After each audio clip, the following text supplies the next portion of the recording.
Share screen, please.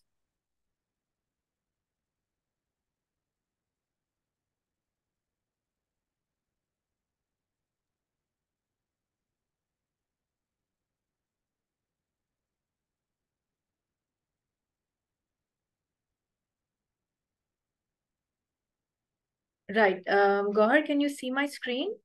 And can Yes, you sir. hear me? And you can Yes, hear sir. me? Yes, ma'am. Uh, Okay. and just let me know in case the slides are not shifting. I've noticed that if you're on unpaid Zoom, sometimes your slides don't shift until anyway.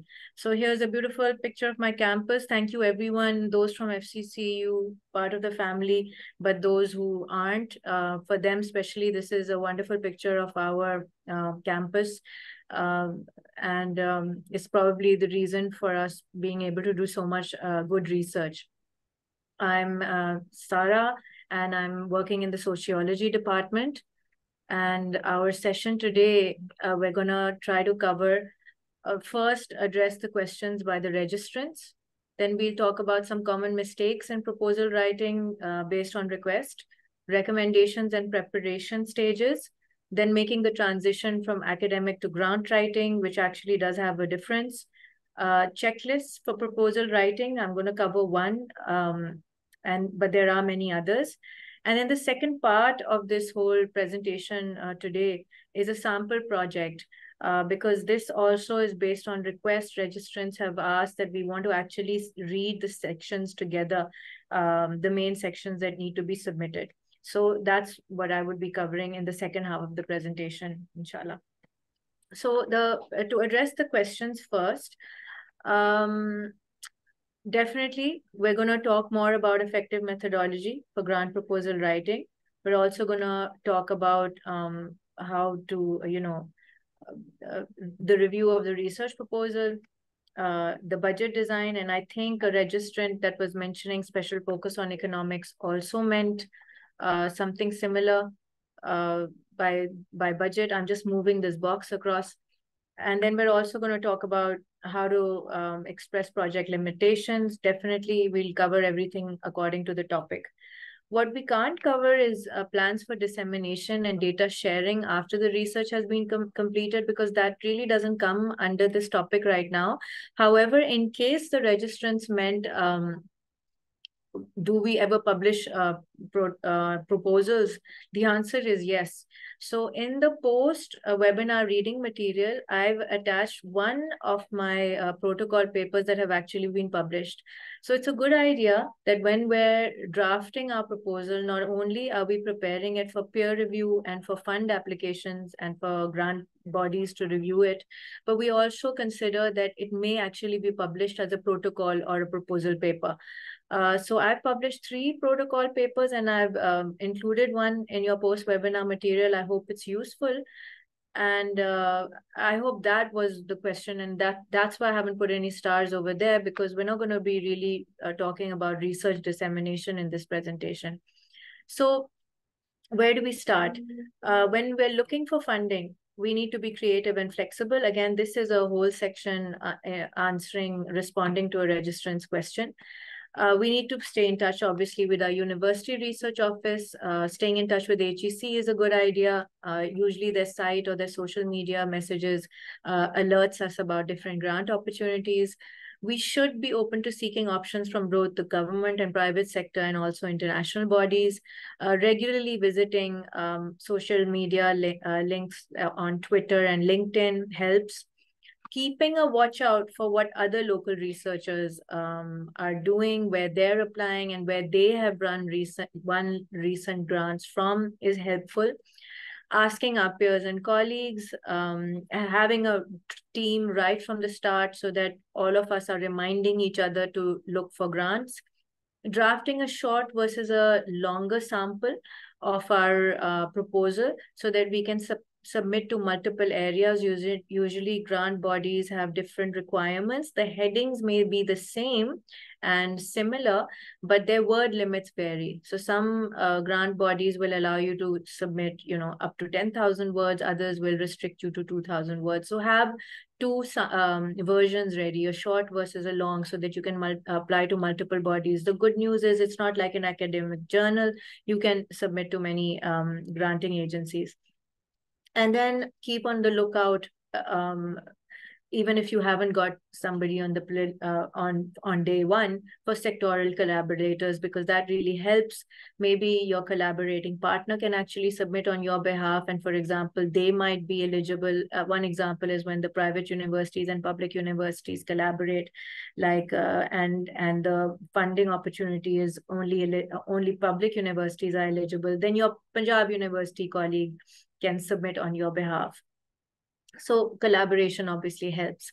Now, a little bit about the funding that I have received so far. And just to drive home the point, you will notice in this red box that I received something from my internal university research fund, from the Higher Education Commission, Shahid Hussain Foundation, which is a private organization, but then also this row, the second row from the top, which confirms that sometimes different collaborating institutes can be approached for grants. So in this case, a private NGO plus government sector plus a research university collaborated to give a grant for a research project. So please keep one answer to a question is keep your mind open, apply in as many places as possible, because it is very difficult, it is very competitive, and many of us have spent many years submitting proposals until we've got an order of approval. Now, something again that somebody had asked previously, what are the major HEC proposal headings? And here they are. These are the headings that they asked for. There are usually samples floating around on Google.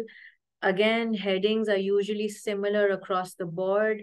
It's just that maybe the way that they are defined or titled is different. Some may have less, some may have more extra things. And the word limits are usually different, but otherwise they usually have the same broad headings. They're asking you about the project description, who the principal investigators are, what's the timeline, what's the budget, are there any weaknesses in risk management. Now I'll talk a little bit about this because again, it was a question. Be very honest about your project weaknesses and your limitations. Don't submit a proposal and say there are no limitations, it's the best project. So I'll just give you an example. For a recent project that we submitted, we wrote that our weakness would be that if we are asking for funds for smartphones for our data collectors for an online digital literacy intervention, and let's say over the 2-year project, after 1 year, there's a theft, or there's loss, or there's rain, and one of our data collectors or more lose their smartphone and we have to purchase it again, then the cost of purchase from month 1 to 12th month would be different. And so we would be, we don't know how to add that. And we would just, based on expected inflation, put that into our budget. And we have no idea how many would actually leave the project and not continue and not return our smartphones to us, even though it's part of the project and it should maybe belong to the PI or the research host research university after the project closes, but we have no idea how to secure this. So these are the kind of weaknesses you can mention. Okay. Moving on, there's been a wonderful summary by Wisdom and colleagues about all the different recommendations that different researchers have written about regarding a successful grant proposal. And some of these are that, well, number one, you need to identify the appropriate funding bodies. So let's say in our mind, we define maternal health to fall under development, but the funding body has written that they're funding projects related to development. And then when we go into detail, they've actually outlined and defined or categorized what they mean by development. So let's say they're only concentrating on poverty alleviation and environmental management, but not on maternal health.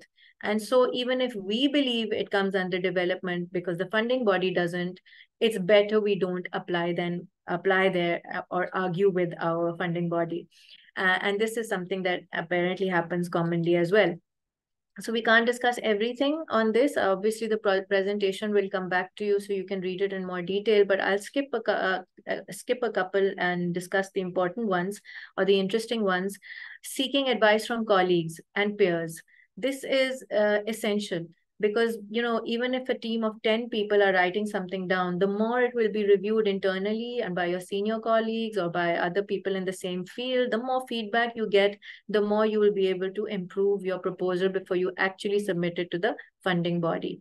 Then again, choose a novel high impact project with long-term potential. Now, another problem is that sometimes proposals are very creative and they're very interesting, but they don't have any potential for long-term sustainability or upscale in the region, considering the culture. So choose a project that is relevant to your country, relevant to your culture, which has utilization. There's going to be uptake by the people in your community, and there's potential for sustainability and upscale or outreach. So we move to the next slide, and these are some common mistakes from the literature that researchers have shared with us for rejection of proposals submitted for grants or funding. Titles, when they're unsatisfactorily written, when they don't explain what actually is, there's no matching, the title is not matching the significance or the research questions, etc.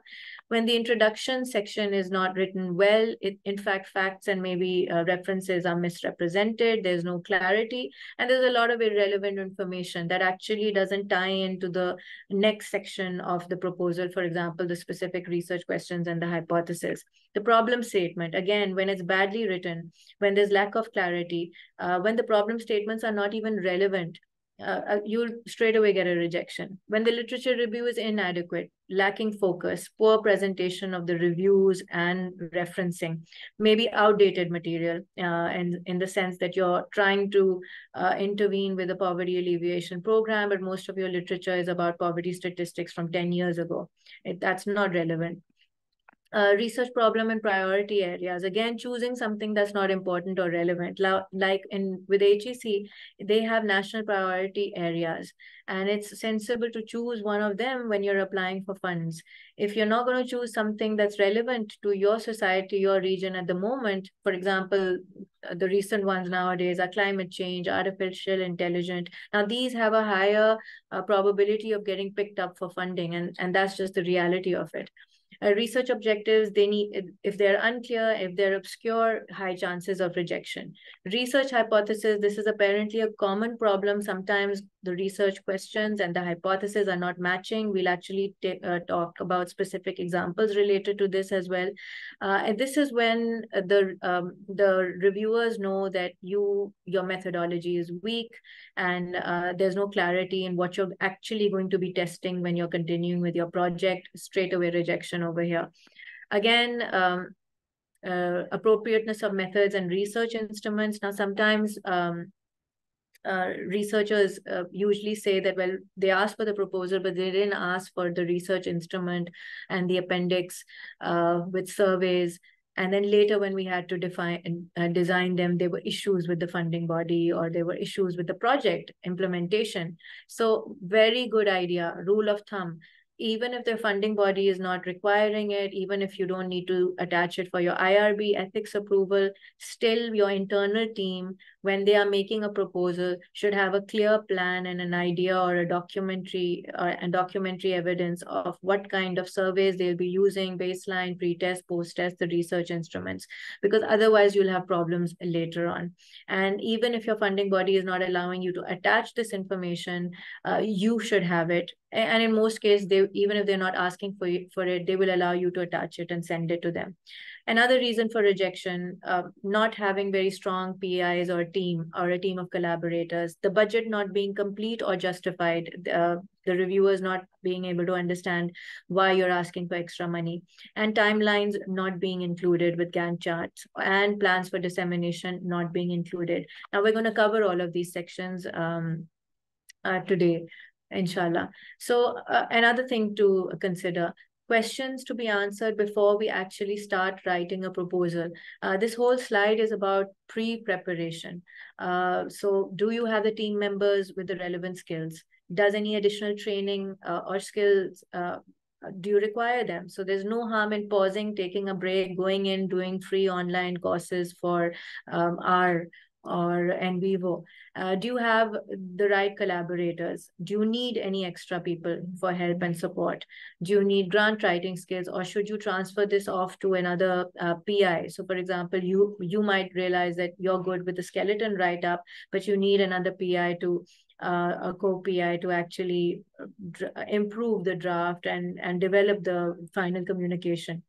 Are you ready to be a full investigator? Do you have that kind of time? Or do you want to take this idea and hand it over to another PI and then step back and be a co-investigator for the sake of the project to go through? Because sometimes we might not have the time for the next 10 years, but the research needs to be done. Do you need a mentor? Now, this is a wonderful timeline by Koppelman and colleagues, and you'll notice from the grid, right to left, it's starting from 0 and going backwards in minus. So basically 0 is the point where we submit our research proposal, and then beyond that, 1+1 onwards is the time period where we are, we start our data collection, we start our review and monitoring of the project, etc. But before that is the time that we neglect. I mean, I've actually heard of people saying that, well, I wrote my proposal in a week, submitted it, and started my project. And I'm thinking, well, that just means that's a weak project and that not a lot of planning went into it, which means that those are probably the projects that sometimes may not get published or may not get completed, or may not get completed the way the desired outcome was. So what do you need to do before? The first thing, sorry about this noise outside my office. I'm having trouble as well, but I hope you can hear me clearly. You need to reflect on the long-term goals, what your intended impact is, what and you need to concentrate on all the planning, which grants, what are the due dates, do you have the necessary checklist? Do you need to do pilot testing? Who are your collaborators? When you write the grant, again, who are the people who are going to be giving you feedback, etc., etc.? Do you have all the appendices, letter of report, final versions of the grant reviewed by different people ready? And then 0 is the submission time. So the more time that you invest in this pre-preparation stage, the stronger your grant, the higher the chances of you actually receiving it. The stronger your proposal and higher chances of you receiving the grant. So we've discussed already where possible grants can come through from: government, advocacy development groups, NGOs, MNCs. But it's also important to consider that there are 2 types of grants. Some grants are directed to the researcher, independent researchers, early scholars, career grants, senior experienced scholars. And some are directed to specific research aims, where the aim is, for example, environmental management, recycling, maternal health, intergenerational learning for elderly. And so then you design your proposal accordingly, because there are higher chances that you're going to get the grant because you're satisfying the research aims and the project targets. So what's the difference between academic and grant writing? This is a nice summary by Porter. You'll notice that there's a big difference. So with academic writing, the individual is, incentivized for scholarly pursuit. The writing language is past-oriented. It's theme-centered. The tone is impersonal. It's individualistic. There are few lengthy constraints, and there's specialized terminology. With grant writing, your audience is your sponsor. The person you're appealing to for financial support, you're trying to convince them. The tense and language is future-oriented, it's project-centered, There's a personal tone where you're actually communicating with your reviewing body. It's team focused. It's not just you individually writing an MPhil or a PhD thesis, but rather you're working under your institution, but rather you've got a team of workers and sectoral, maybe industrial collaborators who are applying together. And you need to use accessible language. So you might have reviewers from different countries, from different specializations, and they should be able to understand as much as possible. You're not necessarily targeting people in your own field. So for example, for me, I know when I'm writing a grant proposal that it's not just somebody from sociology. I'm not writing to submit to a sociology journal. I know that a medical doctor could be asked to review my proposal. I know that somebody from the field of economics or life sciences could be reviewing my proposal, a little bit like your ethics committee or your IRB committee. And so the language has to be accessible and understandable for all. Now, this is a wonderful checklist by Davy. Running out of time. We should start the second half, but this checklist, there are other checklists. Please use the one that you're comfortable with. This basically has 4 broad headings: importance, scientific potential, under scientific potential, environment and people, research plans, justification of resources, and ethical and other implications. So I'm going to discuss one. Some of the research plans, you should be asking yourself while you're drafting and preparing and finalizing your proposal, how innovative is the research idea? Are there experimental plans, i.e. is it a pre-post test design? Is there an intervention? What are the aims of the research? What are the specific matching hypotheses, if so? Are the methods and study designs competitive with the best in the field? Are you possibly doing something that has already been done before? Where's the gap?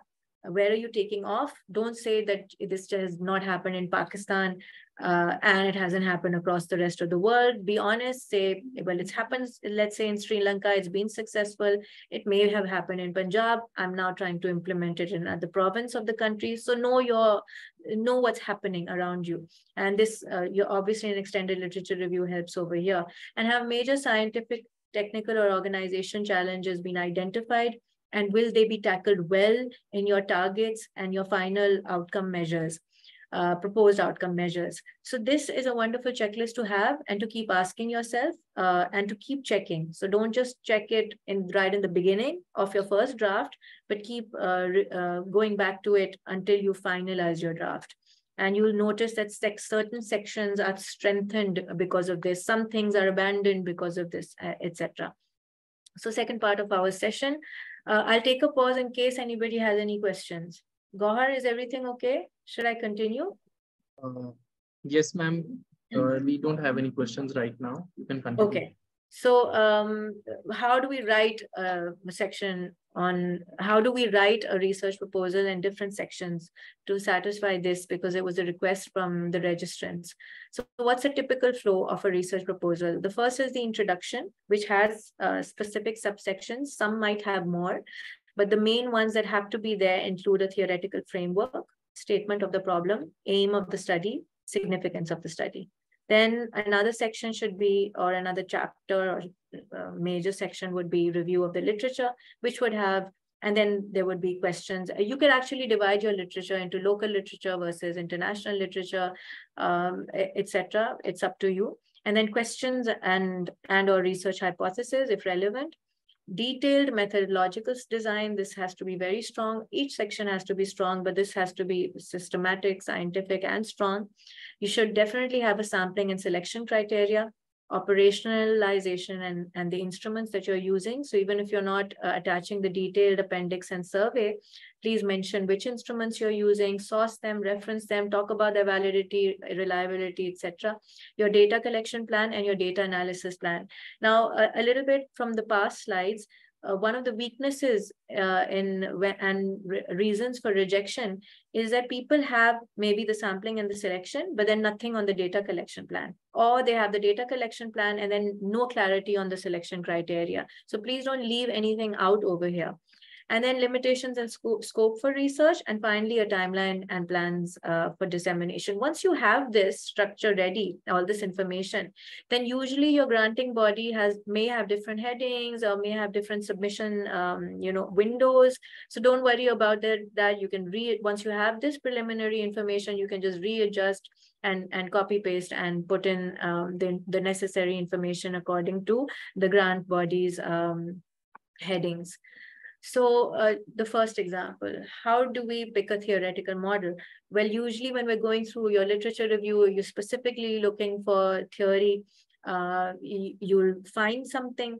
And then this is an example of something that we used and we summarized in this figure to identify that, look, the reasons for possible problems related to health in women microfinance borrowers is one under the head of environment and the other under the heading of health delivery system. And where do we get this from? Well, we get it from Phillips and colleagues in 1998. And based on this theoretical model, we're able to generate about 6 constructs or domains that we will go and measure when we collect our data. Under environment, the 3 are social, physical and mental, and economic. And under healthcare delivery system, there's access, quality, and equity. And we hypothesize that all of these 6 domains have an influence on the health and well-being of women borrower, and then ultimately her ability to repay the loan and emerge from poverty. So once a nice theoretical frame is there, we can then go on to define our problem statement. What is a problem statement? It basically explains the problem your project will address, and it will outline the negative points of the current situation and explain why this matters. So one example of this is here. What I wrote in one of my proposals is that there is evidence to suggest that poor women may not always gain from small loans. They may not emerge from poverty, and they may not escape debt cycles. And then I've referenced it. In addition, there's evidence that women in debt may suffer from multiple physical and mental health problems. There's also in developing countries the problem of basic health infrastructure and substandard health services, which further aggravates health conditions of women and prevents timely treatment. And then finally, the original Grammian model and what the effort was of the Grammian model, which was not just to provide loan services, but to supplement and partner them with social development features. Some of them are listed over here. However, what's happened post the Bangladesh Grameen model intervention is that microfinance providers have increased, but they've become very commercialized. And the aim is really just to get their loan back, but not to support social development of women and to help them emerge from poverty. So this is the problem statement in brief that I set up to submit my proposal. It was not just me, my colleague was with me, of course. And then there were many more colleagues who joined after we won the grant. So definition of what the aim of a study is, it basically summarizes what you aim to discover through your project. And one example of what we wrote in a proposal, this whole proposal has also been attached to your post-webinar material, is that previous research neglects the health of women borrowers of microfinance. In this study, we aim to empirically evidence the health challenges that women face. There's also need for more research for women borrowers, as lived experiences of women borrowers provide a deeper level understanding of the problem. So I'm setting up an argument for both qualitative and quantitative research, which I'll link later. And to the best of our knowledge or researchers' knowledge, there are almost no studies from Pakistan about the specific health challenges faced by women borrowers.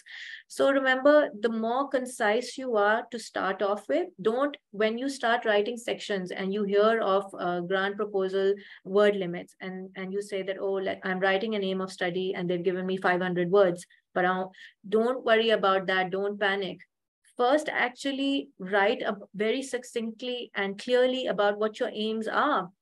And then you can elongate and lengthen it, or then even maybe cut it down. So what's the significance of your study? Well, in this, basically, you have to explain why the research is needed.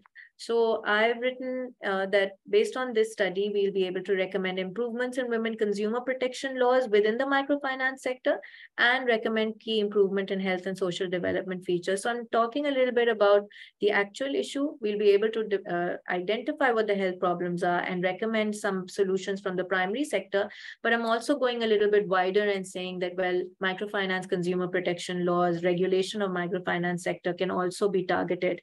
And then public health sector reformation or at community levels for disprivileged women borrowers will also benefit. And now the definition of what a research question versus a hypothesis is, common mistakes for all of us. A research question is basically the question the research study sets to answer, but the hypothesis is the statement of prediction. So let's take an example.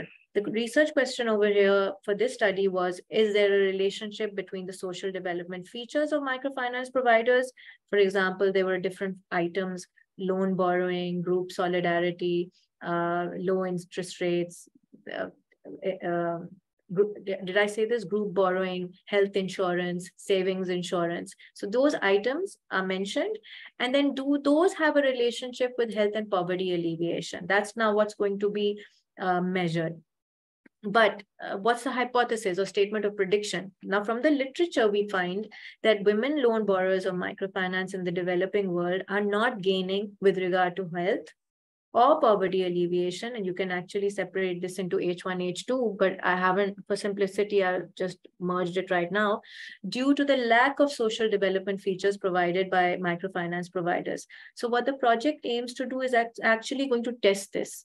Are the women borrowers receiving social development features? To what extent are they receiving them? And if they are receiving them or not receiving them, what impact does that have on their health and ability to emerge from poverty? So that's the difference between a research question and a hypothesis. Again, it should be very clear in your proposal. Otherwise, the reviewers will not have confidence in you. What's the definition of sampling versus selection criteria? A sample is a subset of a population. And the selection criteria is the specific selection characteristics of the sample. Now, again, this is a common mistake that we may write about the sample, but we usually forget to write about the selection criteria. So let's say in my case, I use the Yamanis formula commonly used, and I have the end data. For example, I know that there are 2 million women borrowers, and I'm not going to be able to interview all of them, but I'm using the sample to see how many I can interview between the range of 300 to 400. But my selection criteria has to be very clear. And what is that? It's that I will interview and sample only poor women microfinance borrowers, and I will define this, and I have defined it according to the benchmark of poverty at that time. This is an old project from 2018, actually. So I haven't quoted it. I removed it right now. I will only select those women borrowers who are taking loans smaller than PKR 15,000 rupees. Again, this is from 2018, and it's also time sensitive. I will only interview women from disadvantaged and rural areas, and only those who are currently enrolled in a microfinance loan program. Now, this will, having a selection criteria and then also having a sampling frame, like a sampling number. Let's say I'm only sampling 400 women across 3 different provinces of Pakistan from the rural areas. But then having these 4 selection criteria narrows it down and tells us a little bit more, helps us to define and make implications for the results of our studies later on as well. So a little bit about operationalization and measurement tools. Please attach them to your proposal forcefully. Even if there's no online support submission, email it later on. You can see this is a sample of the cover letter, consent letter. Please send in your IRB certificate, your IRB codes. Usually the grant bodies will ask you for your ethics committee or IRB code. Even if they don't, please attach it, send it to them. And this is just the first page of the instrument, which clearly tells the reviewers that you know what you're going to be doing once you start collecting data. Because let's say the reviewers are under pressure as well, that they want you to, they're reviewing in June, they've given you approval in July, and they want you to start in August.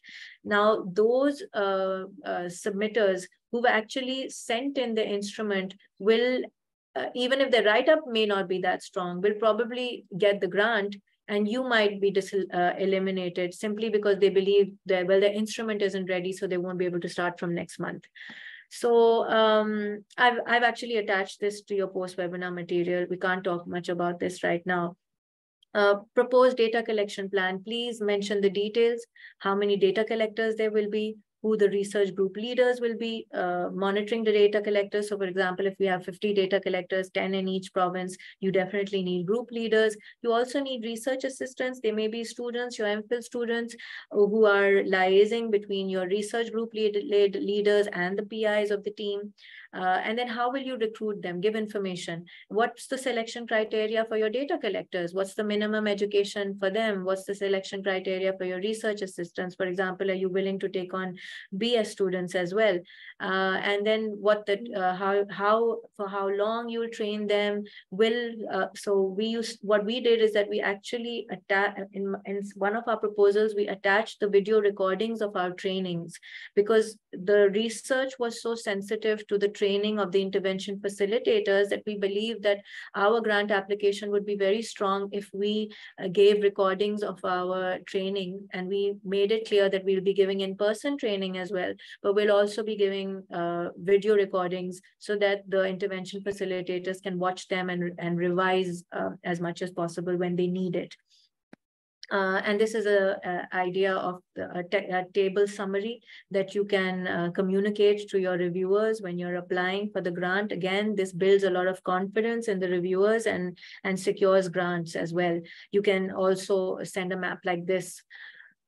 Proposed data analysis plan. Please report the use of your softwares, describe how validity and reliability or trustworthiness, depending on whether it's quantitative, qualitative, or mixed. In mixed, you'll have to report all three. So talk about the dependability of data, reliability analysis and factor analysis of the scales, plans for pilot testing, confirmability through triangulation, who the senior consultants will be, peer review. What if you attach the survey, it's great. Otherwise, talk about your survey, describe it in the methodology section, and then talk about final findings and themes and how they will be verified. Will it be the entire research team? Will it also be your loan office, the people that you will be collecting data from, your gatekeepers, and etc. As much information as you can. There should be a section on limitations and future research targets. So for example, please talk about dependency on perceptions and survey-based research. How I personally talked about my inability to sample MFPs in remote locations because I only had women data collectors. I listed it as a limitation. The more limitations you talk about, again, the more confidence building there is with your reviewer. Do talk about issues related to audio recording, if you're going to do it, if it's you're taking consent, what you'll be doing with the audio recording later on. If you're using Google surveys, again, the settings of the Google surveys to assure anonymity, confidentiality, what you'll be doing with that Excel data sheet later on, who it will be stored with, give all that information. And if there are any issues, talk about the funding, limitations related to funding, and limitation related to cross-sectional data collection versus longitudinal, because most of the projects that we're submitting may not be longitudinal. So also, please talk about future research targets. For example, just let's talk about only one. When you're interviewing family members and community notables of women borrowers, there may be deeper issues. So you may not be able to do it in step 1 or project 1 because you're restricted only to interviewing women borrowers, but you may write right now to the reviewers that this is a project that is sustainable. It's a project that needs to be repeated. And again, there may be wider issues with women borrowers not being able to uptake social development services because of cultural barriers or family barriers, fertility issues, permission issues. And so we may actually deliver another intervention in the future, which includes family members, loan officers, elders in the family with the women borrower in order to improve uptake of social development features provided by the microfinance body or other community bodies in the primary setting. So ethical issues, possibly the most important section. You may want to put it right on the top of your methodology major section as a subsection. Ethics would be a subsection. So you can, I'm not saying put it at the end, you can put it on top as well. I usually put it on top. So some of the major issues that you should be talking about is that, if you're dealing with people, there should be no harm, physical or emotional. If there are any threats to, mental health, you may want to report taking a counselor or providing free counseling services. Informed consent, attach your cover letters, make sure that you are describing voluntary participation, that participants can withdraw at any time, how you'll secure anonymity and confidentiality, and who you'll be gaining ethical clearance from, in case you may also need ethical clearance for instrument use, etc., etc. And if you have those relevant permission letters already, then just attach them to your proposal. That helps as well. Now, this was a question from the registrants. What about the budget? This is one of the budgets from the HEC grant applications, the NRPU. And I think these are the major headings. There's usually just more breakdowns under these, but these are the major headings. The major headings that you would have to report are personnel costs. Sometimes granting bodies have their own formulas. They're not going to allow you to. So for example, HEC will ask for the principal investigator's salary, and automatically they will allocate a certain percentage based on the year, based on the years of the project. So you can't really do much about that. But please, if you not got any formulas and they're asking you to for the PI fees, don't ask for anything that's just going to automatically exclude you from being considered for the grant. So be very careful over here, take advice, check your actual salary documents. You can download this HEC file. I've also attached it, and check its formulas, and then work backwards and fill in something that makes sense for other grant bodies.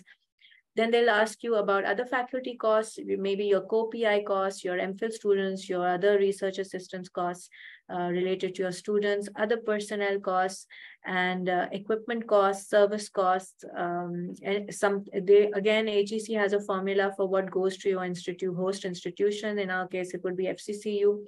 If they don't have a formula, you would have to give a breakdown for what kind of capital use you're using. For example, I'm using the electricity and internet of my campus. So they would get a branch.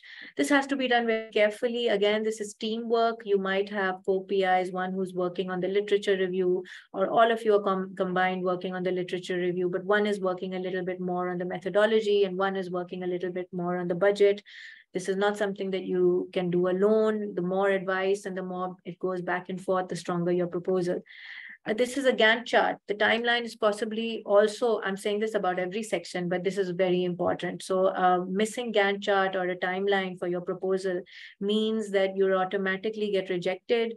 This is simply because if you don't have a plan for how much you're going to achieve and what your outcomes will be monthly or quarterly or annually, there's no confidence in your research project.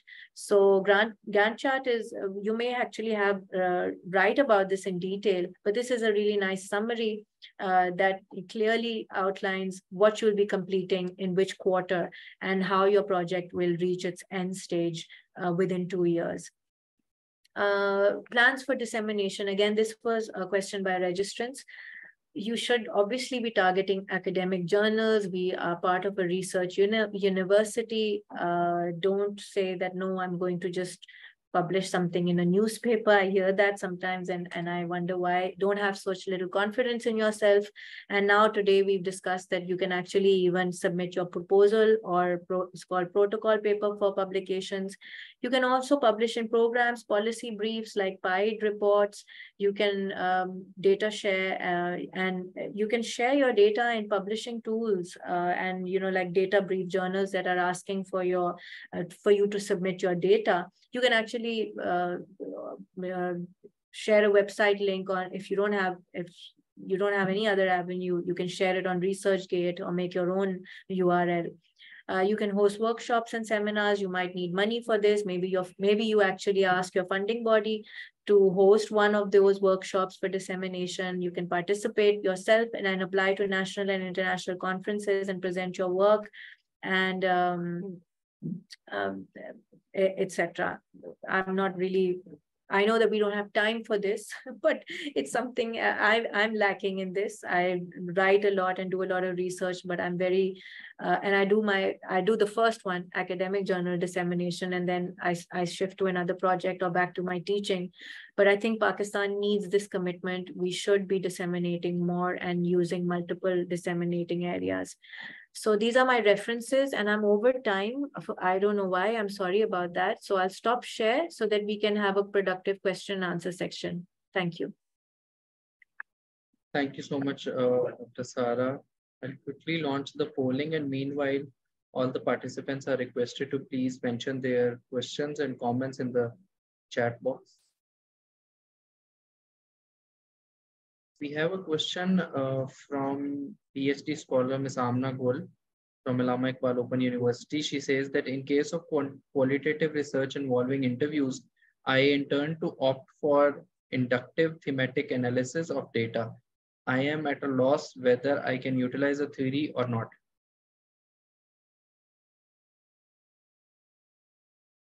Okay, should I answer that? Or yes, ma'am, please do. Or the polling is going on? No, you can answer that. Okay, yeah, so please just go ahead with your inductive reasoning and listen, we've covered a workshop on this. That's even with qualitative research, if your literature review and your theories are suggesting something, you want to quote your hypothesis and your literature review, don't be afraid of doing that even with qualitative research. It's just that with qualitative research, you don't go in to test your hypothesis. So please do share your theoretical frameworks when you're writing a proposal for qualitative research, and share your, what is this? I can't see anything. Can somebody close this poll? Right. And please do share your semi-structured or your open-ended questionnaire for qualitative interviews. It's really as simple as that. This is how a qualitative proposal for grants becomes stronger, by submitting your semi-structured or open-ended questionnaire with prompts, etc. And a lot of people submit mixed methods research proposals as well, in which they've attached their quantitative questionnaire and their qualitative. They've written about their inductive versus deductive reasoning. Yeah, that will just make your proposal stronger. I hope that answers the question. Umme Ayman has raised her hand. I've asked to unmute. Umayman, you can talk now. Assalamu alaikum, everyone. I'm Umayman from KCW. I would like to ask, as I am applying for PhD foreign, and I have a physics background, do you suggest emailing the supervisor directly is more approachable, or do you suggest that first we want to introduce ourselves and then begin the conversation from both ends, and then we give our proposal to our potential supervisor? What will be the route? What is the route you suggest for approaching directly to the supervisor in the international universities?